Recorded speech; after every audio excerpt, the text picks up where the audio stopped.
오늘 우리에게 주시는 하나님의 말씀은 에베소서 6장 10절부터 20절까지의 말씀입니다. 에베소서 6장 10절부터 20절까지의 말씀입니다.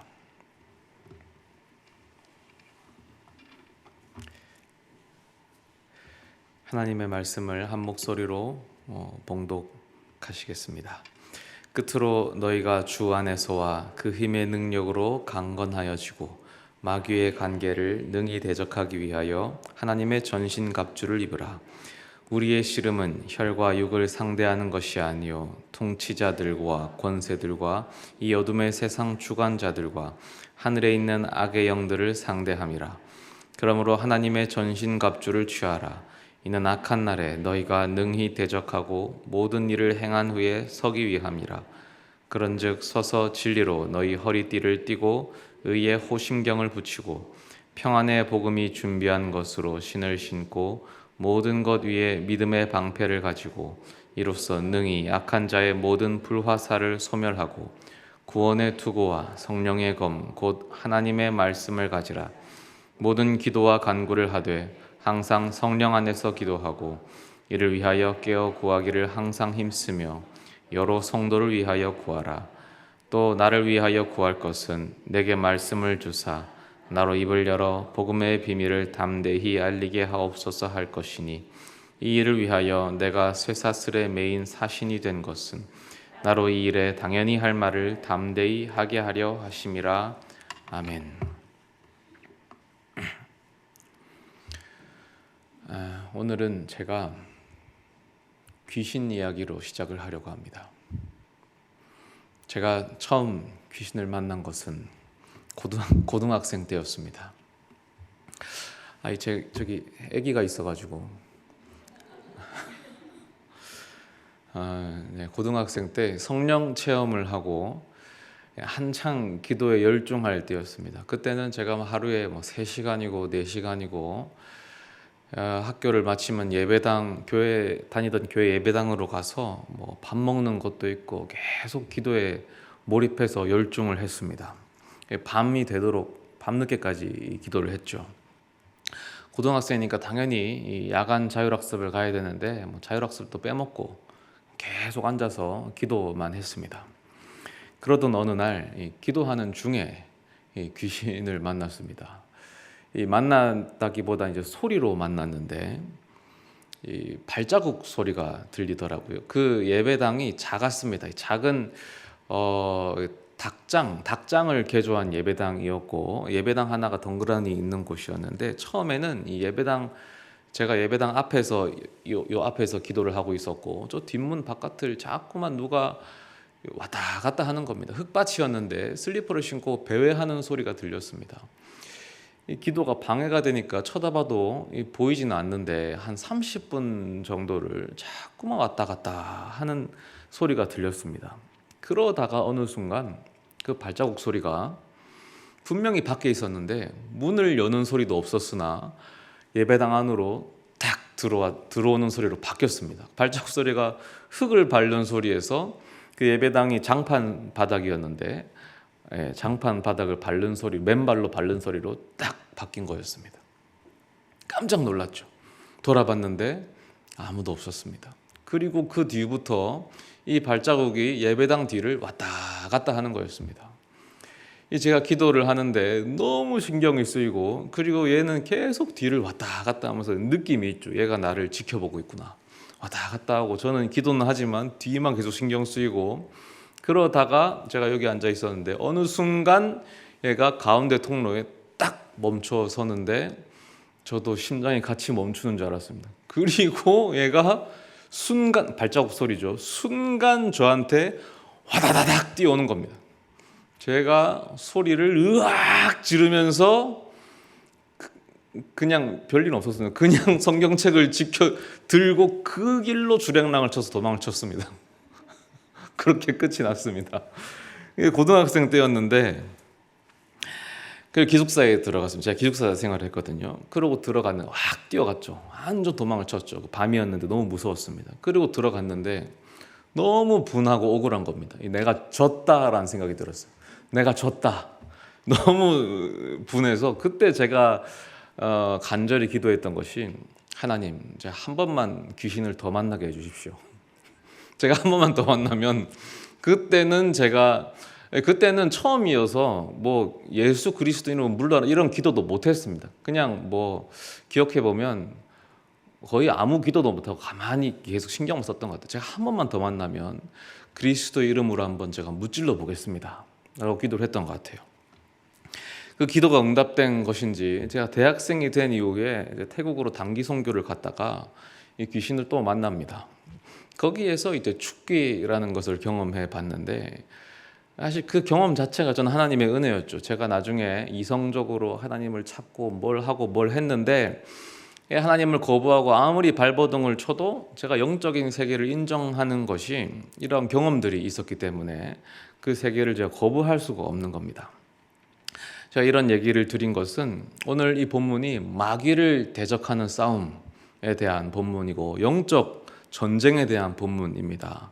특별히 이 내용이 이제 에베소서지요. 에베소 교회에 주는 편지 속에 있다는 것이 중요합니다. 제가 지난주 수요일에 이 요한계시록에서 특별히 에베소에 보내는 말씀 읽으면서 우리 교회가 에베소 교회와 많이 닮아 있다라는 것을 함께 묵상했습니다. 그래서 오늘 본문이 우리에게 아주 특별한 의미가 있으리라고 생각합니다. 함께 한번 이 본문을 묵상하도록 하겠습니다. 12절을 먼저 보시면 이렇습니다. 우리의 씨름은 혈과 육을 상대하는 것이 아니요 통치자들과 권세들과 이 어둠의 세상 주권자들과 하늘에 있는 악의 영들을 상대함이라. 씨름은 뭐 단어적으로는 레슬링인데 그런데 이제 싸움이나 전투, 전쟁 이런 일반적인 의미도 지니고 있습니다. 그래서 우리의 전쟁의 대상이 혈과 육이 아니다라고 하죠. 혈과 육, 피와 살을 가진 인간이 아니라라고 합니다. 그럼 누구냐? 통치자들과 권세들과 이 어둠의 세상 주권자들과 하늘에 있는 악한 영들이라고 하는데 그런데 여기 보면 통치자와 권세는 사람이 아닙니까? 이 통치자와 권세는 혈과 육이 아닙니까? 라고 할 수 있는데 사실 문법적으로 따져보면은 맨 뒤에 있는 하늘에 있는 이라는 단어가 통치자, 권세, 어둠의 세상 주권자, 악의 영들을 다 수식합니다. 에베소서 3장 10절을 보면 이렇게 바울이 얘기하거든요. 이는 이제 교회로 말미암아 하늘에 있는 통치자들과 권세들에게 하나님의 각종 지혜를 알게 함이니라. 그러니까 바울에게는 통치자와 권세라는 것이 하늘에 있는 존재적 개념입니다.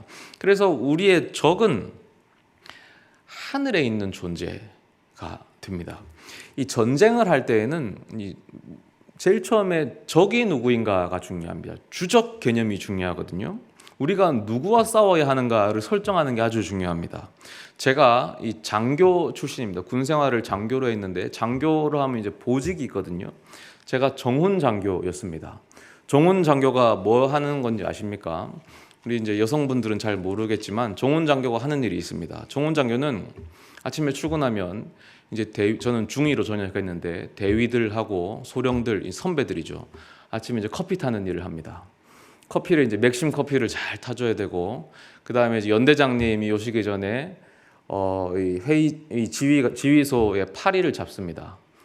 군대가 축사가 많기 때문에 파리를 잘 잡아야 됩니다. 그리고 야간 당직 설 때 오늘 밤에는 무슨 영화를 볼까? 영화를 잘 선정하고 이런 일들을 하면 아주 부대 전투력 유지에 아주 중요한 일을 하죠. 정훈 장교가 없으면 군대가 안 돌아갑니다. 그런데 정말 중요한 일은 이 정훈 장교는 정신 교육을 하는데 정신 훈련을 시키는 장교죠. 근데 그 중에 가장 중요한 것이 우리의 적이 누구인가 이거를 알려주는 게 정훈 장교입니다. 그래서 이 정신 교육 자료도 주고 직접 교육도 합니다. 그래서 요즘에는 특히 자유의 시대다 보니까 오는 군인들이 이 병사들이 우리의 적이 누구인지 잘 모릅니다. 우리의 적이 누굽니까? 북한군과 싸우지 않습니까? 그러니까 뭐 북한을 사랑해야 된다, 북한 동포다, 맞는 말이죠. 맞는 말인데 군복을 입은 사람들은 그렇게 생각하면 안 됩니다. 군복을 입는 순간 아주 냉혈한으로 바뀌어야 됩니다. 군복을 입으면 북한 주민도 다 아직 애가 안 나가서 이렇게 해야 됩니다. 하필 오늘 설교가 너무 잔혹하네요. 군복을 입은 사람은 아주 잔인한 사람으로 바뀌어서, 왜냐하면 군인은 살인 병기거든요.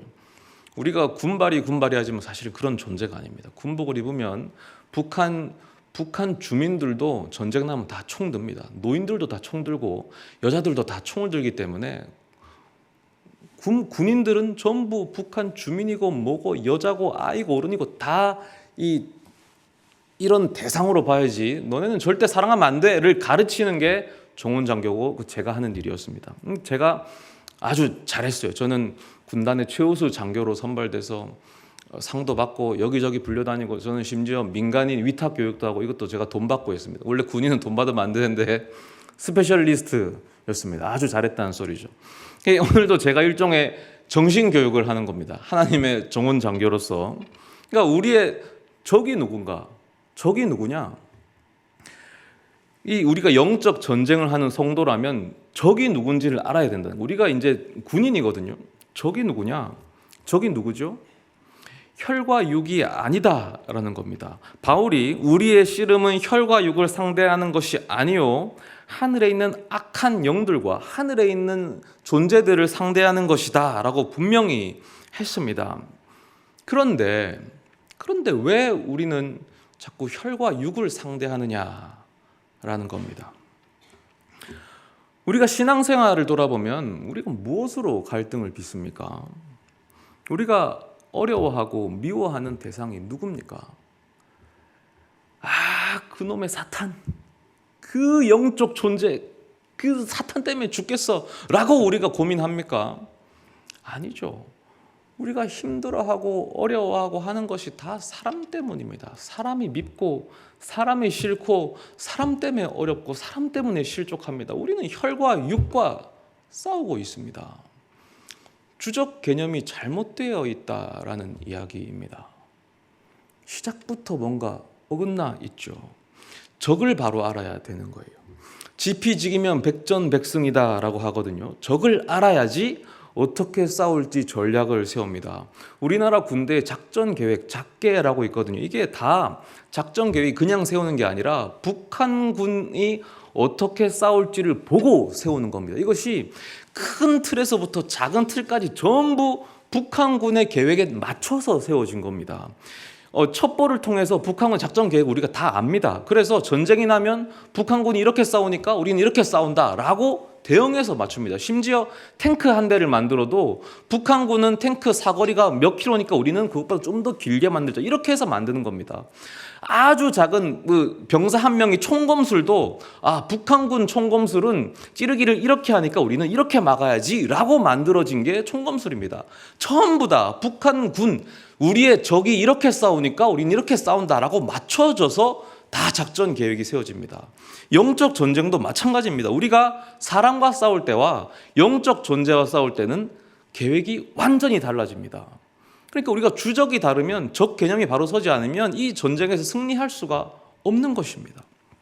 바울은 분명히 적을 알려줍니다. 우리의 적은 영적 존재지 혈과 육이 아니라 라고 했습니다. 적을 잘못 알고 있으면 사실 뒤에 있는 본문을 읽을 필요도 없습니다. 이 뒤에 있는 본문 작전 계획은 영적 존재와 싸운 그 전쟁에 대한 계획이기 때문입니다. 우리의 적은 혈과 육이 아니라 영적 존재, 하늘에 있는 존재들입니다. 이제 이게 되면 그 다음 읽을 준비가 됐죠. 그러면 우리가 마귀와 싸우는데 마귀와 그럼 직접적으로 싸우느냐? 또 그렇지는 않습니다. 11절 마귀의 간계를 능히 대적하기 위하여 하나님의 전신갑주를 입으라. 자, 우리가 어떻게 싸우냐면 마귀의 간계와 싸웁니다. 간계는 헬라어로 메도데이아인데 이 단어에서 영어 메서드가 나왔습니다. 이 방법, 마귀의 계책, 마귀의 전략, 마귀의 작전과 싸우는데 이 마귀의 작전이 뭐냐면 우리의 싸움이 혈과 육에 대한 것이라고 착각하도록 만드는 것. 이것이 마귀의 작전입니다. 이게 언제나 마귀의 작전입니다. 자, 구약으로 가서 요셉과 그의 형제들을 생각해 보십시오. 마귀의 작전이 뭐였냐면 이 싸움이 혈과 육에 대한 것이라고 착각하도록 만드는 것이었습니다. 만약 요셉이 마귀에게 패배했다면 어떻게 하겠습니까? 형제들을 미워했을 겁니다. 그래서 처절한 복수를 했겠죠. 그렇게 했다면 이스라엘 민족은 끝나는 것입니다. 그러나 요셉이 승리하죠. 용서합니다. 왜냐하면 이 싸움은 혈과 육에 대한 것이 아니기 때문입니다. 예수님과 베드로를 보십시오. 예수님께서 베드로에게 외치신 적이 있죠. 사탄아 내 뒤로 물러가라. 사탄이 직접 그 모습을 드러내면서 예수님께 덤빕니다. 이 작전이 뭐냐면 이 싸움이 혈과 육에 대한 것으로 착각하도록 만드는 것입니다. 그래서 베드로를 거기서 탈락시켜버리는 겁니다. 그런데 예수님이 사탄에게 지지 않으셨습니다. 베드로를 끝까지 사랑하시잖아요. 왜냐하면 이 싸움은 혈과 육에 대한 것이 아니기 때문입니다. 바울도 마찬가지입니다. 바울이 1차 전도여행을 끝내고 2차 전도여행을 떠나려고 할 때 이 바나바와 논쟁, 싸움이 생깁니다. 왜냐하면 마가 요한을 데리고 갈까 말까 이걸로 큰 다툼이 생기죠. 그때 잠시 멀어집니다. 하지만 이 싸움에서 사실 사탄이 전략을 건 겁니다. 왜냐하면 이 싸움이 혈과 육에 대한 것이라고 착각하도록 만드는 것입니다. 그러나 바울이 지지 않죠. 디모데후서 4장에 보면은 마가 요한을 내게로 데리고 오라. 그가 나에게 아주 유익하다. 용서하고 화해하는 겁니다. 왜냐하면 이 싸움은 혈과 육에 대한 것이 아니기 때문입니다. 사탄의 이 작전이 성공하면 어떻게 되겠습니까? 공동체가 분열됩니다. 공동체가 파괴됩니다. 그래서 에베소서의 중요한 주제가 교회의 하나됨, 공동체의 하나됨입니다. 마귀는 공동체를 분열시키고자 합니다. 그래서 중요한 전략을 사용하는 것이 이 싸움이 혈과 육에 대한 것이라고 착각하도록 만듭니다. 그래서 사람과 사람 사이를 이간질시키고 서로 간에 미워하고 증오하게 만들고 질투하게 만들고 시기하게 만들고 그렇게 교회를 파괴하는 것이죠. 교회 안에 이런 일이 비일비재하게 많습니다. 이 사탄의 공격에 교회가 무력하게 넘어가는 것을 너무나 많이 봤습니다. 목회자와 목회자 간에 서로를 경쟁자로 봅니다. 왜 경쟁자입니까? 누구 한쪽이 더 뛰어나고 누구 한쪽이 더 우수하면 그게 왜 서로 싸울 일이 됩니까? 그 하나님 나라를 위해서 더 좋은 일 아닙니까? 한 목회자가 더 우수하면 더 하나님 나라 확장되는 일 아닙니까? 이게 사탄이 이것을 혈과 육에 대한 것으로 착각하도록 만드는 것입니다. 부서와 부서 간에, 재직과 재직 간에 왜 경쟁하는 것입니까? 사탄의 전략에 넘어가는 것입니다. 혈과 육에 대한 것이 아닌데 서로 경쟁하는 것으로 착각하는 것입니다. 서로가 돕고 한 부서가 잘 되면 하나님 나라가 확장되는 것이지요. 서로 경쟁하는 것이 아닙니다. 교회와 교회 간에도 마찬가지입니다. 교회가 어째서 경쟁자입니까? 모두 그리스도의 한 몸인데요. 대형 교회든 작은 교회든 다 그리스도의 몸입니다. 함께 공생해야 되고 모두가 거룩한 몸인데 사탄은 끊임없이 착각하도록 만듭니다. 작전이죠. 혈과 육에 대한 것이라고 오해하도록 만드는 것입니다. 그래서 이 전투는 우리가 어떻게 하는 것이냐면 사실 사탄에게 공격해 들어가는 전투는 아니고 이 마귀와 직접 싸운다기보다는 이 철저하게 수비하는 수비전입니다. 수비 진영을 갖추고 단단히 서서 그 자리에서 사탄의 간계를 버텨내는 싸움입니다. 그래서 13절 끝에 보시면 모든 일을 행한 후에 서기 위함이다 라고 하고 14절에는 전쟁 준비를 할 때 그런즉 서서 시작하라 라고 합니다. 그래서 그 자리에 굳건히 서서 수비를 단단히 하는 것이 이 전쟁의 형태입니다. 그래서 우리가 악한 영을 상대한다고 해서 착각하시면 안 되는 것이 모든 것이 귀신의 영역이다. 그래서 사람에게도 가서 귀신아 물러가라 이렇게 하면 그것은 사실은 이단입니다. 그렇게 해석하는 교단이 있고 목사님이 계신데 그것은 이단입니다. 이단. 물론 때로 사단과 직접 싸우기도 하죠. 아까 제가 말씀드린 것처럼 축기와 같은 영역이 있는데 그것은 일상적인 영역은 아니고 아주 특수한 영역이죠. 오늘 본문에서도 19절 20절 보면 바울은 마치 특수부대처럼 홀로 공격해 들어갈 테니 나를 위해 기도로 지원해 달라라고 그런 이 기도 후원을 부탁하죠. 나머지 에베소 교회는 그 자리에 굳건히 서서 수비를 철저히 해달라고 당부합니다. 우리들도 마찬가지입니다. 우리들은 이 수비 작전을 펼치는 것입니다. 그것이 우리의 작전입니다. 이제 13절부터 본격적인 이 작전 계획을 읽을 준비가 되었습니다. 13절입니다. 13절을 다 함께 한번 읽어보겠습니다. 13절만 시작.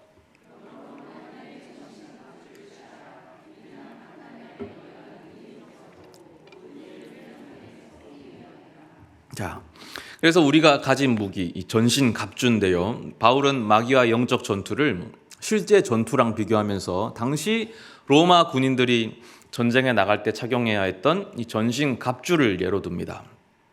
그래서 영적인 무장 상태를 준비할 것을 요구하는데요. 이 그림이 당시 1세기의 로마 군인들이 입었던 전신갑주입니다.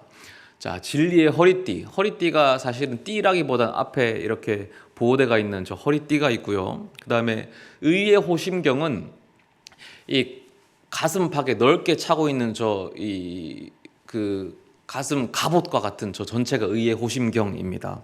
그 다음에 평안의 복음의 이 신발, 저게 다 신발이고, 그 다음 방패가 크죠. 믿음의 방패가 있고, 구원의 투구, 그 다음에 성령의 검이 조금 잘 안 보이는데 검을 허리에 차고 있습니다. 다 저걸 확인해 보십시오. 저런 복장을 로마 군인들이 일반적으로 하고 있었습니다. 저것을 비유로 해서 이제 바울이 설명합니다. 14절입니다. 그런즉 서서 진리로 너희 허리띠를 띠고 의의 호심경을 붙이고. 먼저 진리로 허리띠를 두른다는 것은 진실해야 한다는 뜻입니다. 진실성, 성도는 진실을 말해야 됩니다. 왜 그렇습니까? 반대로 거짓말을 말하면 거짓은 거짓을 낳죠. 거짓말을 말하면 이 사단이 공격할 틈을 주게 되는데, 어떤 틈을 주게 되면 거짓말을 말하면 거짓이 거짓을 낳고 거짓말이 사람과 사람끼리 싸움을 낳게 됩니다. 불신을 낳고 싸움을 만듭니다. 우리가 거짓말을 하면 결국 혈과 육을 상대로 싸우게 됩니다. 이것이 사단의 작전입니다. 거짓은 의심을 낳고 의심은 미움을 낳습니다. 진리로 허리띠를 띠어야 하는 이유는 우리가 거짓을 말하기 시작할 때 이 싸움이 혈과 육의 싸움이 되기 때문입니다. 그 다음 의의 호심경. 의란 뭐냐? 에베소서 4장 24절에 설명하기를 하나님을 따라 의와 진리의 거룩함으로 지으심을 받은 새 사람을 입으라. 그래서 의란, 아까 진리랑 합해서 의란 새 사람을 입는 것입니다. 즉 거룩한 성품과 행동인데, 그래서 4장 24절 뒤에 25절부터 여기에 대한 자세한 설명이 이어지는데, 한마디로 요약하면 서로 용서하고 사랑하라 라고 바울이 설명합니다. 그래서 의의 호심경을 붙이라는 말은 서로 용서하고 사랑하라 라는 뜻입니다. 당연하죠. 용서하고 사랑하지 않으면 어떻게 됩니까? 마귀와 싸우지 않고 혈과 육과 싸우게 되죠. 그래서 이 진리와 의에 대해서 이야기하는 겁니다. 그 다음 15절. 평안의 복음이 준비한 것으로 신을 신고. 평안 하면 에이레네인데 평화라고도 번역할 수 있습니다. 보통 이 평화의 좋은 소식에 신을 신는다라고 하면 이사야 9절을 떠올려서 신을 신고 산을 넘는 자의 이 복음을 전하는 자의 발길이 좋다라고 해서 복음을 전해야 되는구나라고 생각할 수 있는데, 그것보다는 지금 수비이고 군인의 측면에서는 이 적의 공격을 대항하려고 견고하게 서는 것을 의미합니다. 왜냐하면 14절을 시작할 때 아까 본 것처럼 서다라는 동사와 함께 시작하기 때문입니다. 군인들도 바닥에 징이 박힌 그 신발을 신고 견고하게 서서 적을 싸웠습니다. 그래서 성도들도 평화의 복음으로 그 복음 안에 굳건히 서서 싸워야 됩니다. 왜냐하면 평화기 때문입니다. 성도들과 평화를 유지하라라는 뜻입니다. 하나님과 평화를 누리고 성도들과 평화를 유지해야 됩니다. 그래서 혈과 육과 싸우는 것이 아니라 악한 영과 싸워야 합니다. 이 영적 전쟁을 위한 튼튼한 신발이 바로 평화입니다. 16절. 모든 것 위에 믿음의 방패를 가지고 이로써 능히 악한 자의 모든 불화살을 소멸하고. 아까 군인의 복장 중에 가장 눈에 띄는 것이 커다란 방패였죠. 방패는 군인들이 이제 전신을 보호하는 것인데, 길이가 한 120cm에 폭이 한 75cm, 두께가 이 손바닥 넓이 정도 되고 나무판 2개 정도를 붙여서 만들었는데, 겉면에 천을 씌우고 송아지 가죽을 더 붙여서 이제 전쟁을 시작할 때 물을 끼얹었답니다. 그래서 불화살이 붙어도 불이 꺼지도록 만들었다고 합니다. 이제 여기 처음으로 적의 직접적인 공격이 들어오죠. 불화살. 불화살이 날아오는데 사단이 그런 공격을 우리에게 취합니다. 온갖 공격을 취하는데 물론 그 공격이 혈과 육을 통해서 들어오겠죠. 그러니까 우리가 착각하는 겁니다. 이 공격이, 이 싸움이 혈과 육에 대한 싸움인가? 아닙니다. 불화살, 사단이 쏘는 겁니다. 이것을 어떻게 이겨내냐? 믿음으로 이겨냅니다. 믿음의 방패지 않습니까? 그럼 이게 어떤 믿음이냐? 에베소서 2장 8절에 너희는 그 은혜에 의하여 믿음으로 말미암아 구원을 받았으니 이것은 너희에게서 난 것이 아니요 하나님의 선물이라. 우리가 구원받았음을 믿는 믿음입니다. 구원받았음을 믿는 믿음. 그래서 이것이 본문 17절에 구원의 투구하고 연결이 됩니다. 구원의 투구와 17절에 구원의 투구와 성령의 검 곧 하나님의 말씀을 가지라. 우리가 구원을 받았다는 믿음이 사단 마귀의 그 쏟아지는 불화살 속에서 안도감을 주죠. 확신을 주죠. 하나님이 주신 구원을 소유하고 있다라는 그 확신감이 영적 전쟁에서 우리를 보호해 줍니다. 그리고 마지막 성령의 검. 이것이 이제 공격을 할 수 있는 도구지만 근데 우리 이 작전 자체가 지금 수비, 방어 작전이지 않습니까? 그래서 어떻게 수비를 하느냐인데 이 성령의 검은 마귀의 속박 아래에 있는 우리의 이 전우들을 구해내는 이 도구입니다. 왜냐하면 우리의 싸움이 계속 반복하지만 혈과 육에 속한 싸움이 아니기 때문입니다. 우리가 이 성령의 검 공격용 칼이지만 이 칼, 말을, 성령의 검 말을 가지고 사람하고 싸우는 게 아닙니다. 혀를 놀려서 사람을 찌르고 사람에게 상처 주는 게 아닙니다. 어떻게 저 사람을 상처 줄까? 어떻게 저 사람을 깎아내릴까? 어떻게 저 사람을 아프게 할까? 그렇게 혀와 말을 사용하는 게 아닙니다. 도리어 사람을 살려야 됩니다. 사람을 살리는 데에 성령의 검을 사용하는 겁니다. 만약 저 사람이 나를 말로 공격한다면 저 사람의 혀에서 불화살이 나에게 쏟아진다면 그 사람은 마귀의 속박 아래에 있는 것이죠. 그때 내가 나의 혀로, 나의 성령의 검으로 그 사람을 구해내야 하는 것입니다. 그것이 성령의 검의 역할이죠. 이게 이제 우리가 가진 무기들입니다. 그러면 이제 이 무기들을 가지고 전쟁을 하는 것입니다. 수비 전쟁을 하는데 여기에 결정적 작전이 있습니다. 결정적 작전이란 부대가 이 전쟁을 할 때에 승패를 결정짓는 가장 중요한 작전을 일컫는 군사 용어입니다. 결정적 작전. 우리가 이 작전에 성공할 때에 마귀와 영적 전쟁에서 승리할 수 있습니다. 그 결정적 작전은 주 안에 서는 것입니다. 이 작전이 수비 작전이라고 말씀드렸습니다. 그래서 견고히 서서 불화살을 막아내는 작전입니다. 여기서 중요한 것은 결정적인 작전은 어디에 서느냐인데 우리가 주 안에 서야 합니다. 그때에 그 힘의 능력으로 강건해집니다. 10절에 보시면 끝으로 너희가 주 안에서와 그 힘의 능력으로 강건하여지고, 그래서 계속해서 이 주 안에서 서서 우리가 이 작전을 수행해야 됩니다. 에베소서 전체를 보면 유달리 주 안에 서 있는 개념에 대해서 많이 설명합니다. 그 구절들을 제가 처음부터 한번 찾아보면 좋겠는데 전부 다 볼 수는 없고 너무 많아서 제가 굳이 설명하기보다는 말씀 그 자체로 확인하는 것이 굉장히 힘이 있으리라 생각합니다. 성경 있으신 분은 한번 성경을 에베소서 1장부터 같이 한번 확인하시면 좋겠습니다. 없으신 분은 화면에도 있습니다. 먼저 1장 3절입니다. 에베소서 1장 3절에 찬송하리로다 하나님 곧 우리 주 예수 그리스도의 아버지께서 그리스도 안에서 하늘에 속한 모든 신령한 복을 우리에게 주시되, 1장 6절 이는 그가 사랑하시는 자 안에서 우리에게 거저 주시는 바 그의 은혜의 영광을 찬송하게 하려는 것이라. 1장 7절 우리는 그리스도 안에서 그의 은혜의 풍성함을 따라 그의 피로 말미암아 속량 곧 죄 사함을 받았느니라. 1장 11절 모든 일을 그의 뜻의 결정대로 일하신 이의 계획을 따라 우리가 예정을 입어 그 안에서 기업이 되었으니. 1장 13절 그 안에서 너희도 진리의 말씀 곧 너희의 구원의 복음을 듣고 그 안에서 또한 믿어 약속의 성령으로 인치심을 받았으니. 2장 13절 이제는 전에 멀리 있던 너희가 그리스도 예수 안에서 그리스도의 피로 가까워졌느니라. 2장 15절 법조문으로 된 계명의 율법을 폐하셨으니 이는 이들로 자기 안에서 한 새 사람을 지어 화평하게 하시고 2장 18절 이는 그로 말미암아 우리 둘이 한 성령 안에서 아버지께 나아감을 얻게 하려 하심이라.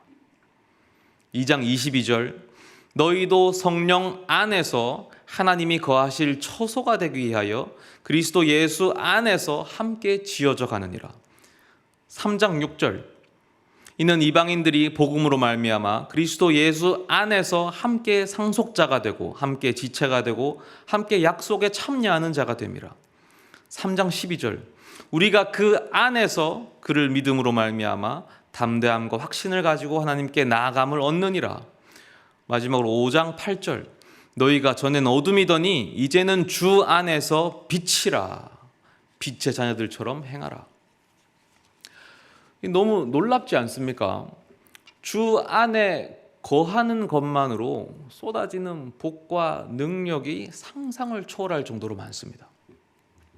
주 안에 산다는 것이 정말 놀라운 축복입니다.